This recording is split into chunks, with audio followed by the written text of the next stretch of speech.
ولكل أمة رسول، فإذا جاء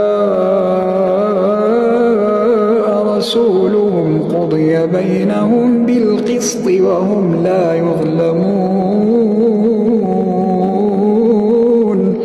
ويقولون متى هذا الوعد إن كنتم صادقين؟